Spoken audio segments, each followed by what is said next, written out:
Graphical analysis, first one is asking me find f of 2, so that means when x equals 2, it wants to know what the y value is. So I'm going to find the x value 2, and notice up here the y value is 4.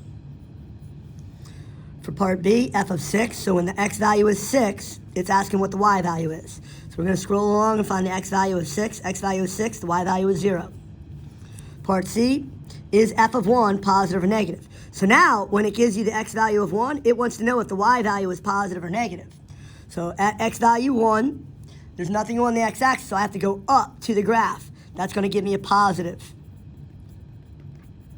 Part D is f of negative 1, positive or negative. So now when x equals negative 1, I have to go left 1. And again, I have to go up to get to the graph. So that's going to be positive as well. Part E, for what values of x, is f of x equal to 0. So f of x can be rewritten as y equals 0. So it's asking me where the y value is 0. So the y value is 0 here at negative 3. The y value is 0 here at 6. And the y value is 0 here at x value 10. So negative 3, 0, 6, 0, 10, 0. So negative 3, 6, and 10. Part F, for what values of x, is y greater than 0. F of x is greater than 0, so it wants to know where the y's are above the x-axis. So they're above the x-axis starting at x value negative 3, over to x value 6. Union, it starts to be above the x-axis again at x value 10. And then at 11 is the last spot, but that gets a bracket because it has to be above 0 at negative 3. It's equal to 0. So we have to imagine that that's an open circle. We have to imagine that this is an open circle. We have to imagine this is an open circle because it's got to be greater than 0, and that's equal to 0. So there, it has to be an open circle. Now, 1 is greater than 0. So that's why the x value 11 gets a bracket. Part G, what's the domain? The domain is the furthest left x value, which is negative 6. And that's a closed circle, so we put a bracket on the negative 6. To the furthest right x value, that would be 11, and that's a closed circle. So bracket negative 6, comma 11, closed bracket. H, what is the range? The range is going to be the lowest y value, negative 3, to the highest y value, 4. And because they're both closed circles, we could put brackets on it. Now, a cute little memory mnemonic is that domain, D, comes before R.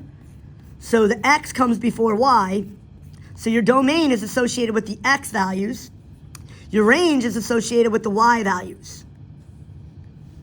Part I, for what are the x-intercepts? So the x-intercepts are where the graph crosses the x-axis. So at negative 3, 6, and 10.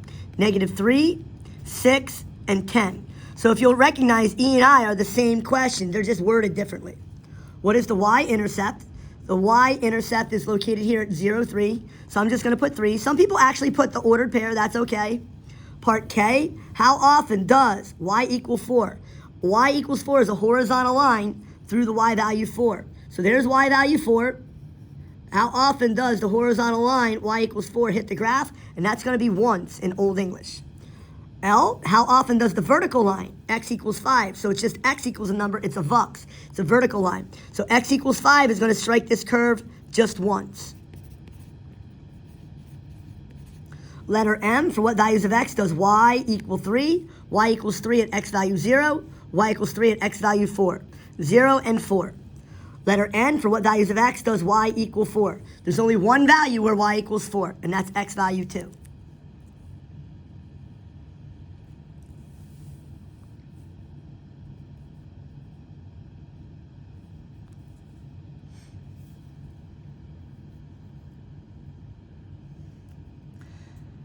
Number 2, find f of 2. So when x equals 2, it wants to know what the y value is. So when x equals 2, the y value is negative 2. So that's going to be negative 2 over here. Find f of 0. When x equals 0, y equals 0. Is f of 1 positive or negative? So when the x value is 1, we'll recognize that we have to go down. So that's going to be a negative y value. Part D, f of negative 3. So I have to go left 3 on the x-axis and I have to go up to touch the graph, so that's going to be a positive value. Part E, for what values of x is y equal to 0? So y is equal to 0 at x value 0, y is equal to 0 at x value 4, y is equal to 0 at x value 6. So 0, 4, 6. Letter F, for what values of x is y less than 0? So we'll notice y is less than 0 when this portion of the curve that's underneath the x-axis. So again, because it says less than, we can't include that value of x value 0. We cannot include that value of x value 4. So it's going to be on the interval from 0 to 4, but we put a parentheses because we're not including the 0 and we're not including the 4. Part G, what's the domain? Again, domain is going to be associated with the x values. Range is going to be associated with the y values. So the domain is the furthest left x value on the drawing. So that's -4, and we put a bracket on it because that's a closed circle. All the way over to the furthest right x value on the drawing, that's 6. And we put a bracket on that because it's a closed circle as well. Range, part H, the range, that's associated with the y values. So the range is the lowest y value on the drawing to the highest y value on the drawing. So from -2 y value to +3 y value. Bracket -2, comma 3, bracket. I, what are the x-intercepts? 0, 0, 4, 0, and 6, 0. So the same as letter E again. 0, 4, 6 are my x-intercepts. Choice J, what is the y-intercept? The y-intercept is at 0, 0. So you can just put the 0 for the y value there. Choice K, how often does the horizontal line, y equal 2, hit the graph? So I'm going to go up to y value 2 and draw the horizontal line. And notice that horizontal line hits once, twice, and thrice. Some people say 3, Old English is thrice. Part L, how often does the vertical line, x equals 1? So a vertical line can only hit it once because it is a function, once. To evaluate this using the difference quotient, there is a long way and there is a short way. I'm going to do the short way.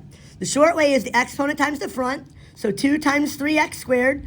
All right, 2 times 3 would give us 6x. We subtract 1 to the first. And then what number is in front of x squared? That 3, that will give us a plus 3h. And then the derivative of -5x is -5. And that would be our answer. 6x plus 3h minus 5. Sketching graphs. Y equals -2x plus 4. I'm going to write mx plus b. That means I'm going to begin at 4, 1, 2, 3, 4 on the y-axis. And my slope equals -2 over 1. So from that beginning, I'm going to go down 2, right 1, down 2, right 1, down 2, right 1, down 2, right 1. I'm going to connect my dots, and that's going to give me my graph. Yes, a line passes the vertical line test. The x-intercept is 2. The y-intercept is 4. The domain, it goes to the left forever. It goes to the right forever. Number 5, is it a function? Vux. That means it's a vertical line through x equals 2. So I go right 2, I pop a dot. The u stands for the slope is undefined. So the slope of a vertical line is undefined. No, it does not pass the vertical line test. The x-intercept is 2. The y-intercept does not exist. The domain is only one number, and it's that number 2. And we put that number 2 in braces. So we've gone over parentheses, we've gone over brackets, and this is a new term, it's a brace. And it's only if you have one element in a domain or range. Number 6, HOI, horizontal line through y equals -2. The O stands for the slope is 0. So I have to go to y value -2 and sketch a horizontal line through it. Yes, a horizontal line passes the vertical line test. The x-intercept is non-existent, so I'm going to put DNE, does not exist. The y-intercept is -2. And the domain, it goes to the left forever, and it goes to the right forever. This is a parabola. X squared is going to give a parabolic shape. We need to find the vertex because it's in vertex form, and we're going to implement opposite same. So the opposite of -2 is +2. The same as -4 is -4. So I'm going to go right 2 down. 1, 2, 3, 4. Everybody get on the dance floor and pop a dot. And that's my vertex. Now, if it's x squared, we implement the array of points 1, 3, 5. So from that point, I go up 1 over 1. I go up 1, 2, 3 over 1. I go up 1, 2, 3, 4, 5 over 1. Go back down to the vertex, up 1, left 1. Up 1, 2, 3, left 1. Up 1, 2, 3, 4, 5, left 1. Does a parabola pass the vertical line test? Yes. I have two x-intercepts at 0 and 4. Be careful. I have a y-intercept at 0. My domain, even though it looks like it only goes up, it also goes left forever. Looks like it only goes up, it also goes right forever, just gradually. Square root function is going to look like a speed out for a football player or an out route. We're still going to use opposite same. So the opposite of positive 1 is negative 1. The same as negative 1 is negative 1. So I'm going to go left 1, down 1. I'm going to pop a dot. And then I'm also going to use 1, 3, 5. But 1, 3, 5 is in an out pattern, not in an up pattern. So I go up 1 over 1. But instead of going up 3 over 1 like I did with the parabola, I go up 1 over 3. And then I would go up 1 over 5, but it would take me way off the graph paper. This one has a beginning but no end. It's called an endpoint. Yes, it passes the vertical line test. The x-intercept is 0. The y-intercept is 0. The domain starts at that x value of negative 1. So I put a bracket on it, and it goes to the right forever. That would be positive infinity.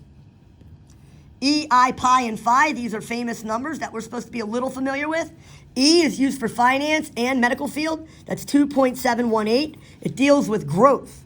I is an imaginary number, square root of negative 1. That's in engineering and physics. Pi, that's 3.14. A lot of physics. Phi is 1.618. And that one shows up a lot in marketing. It shows up in nature also.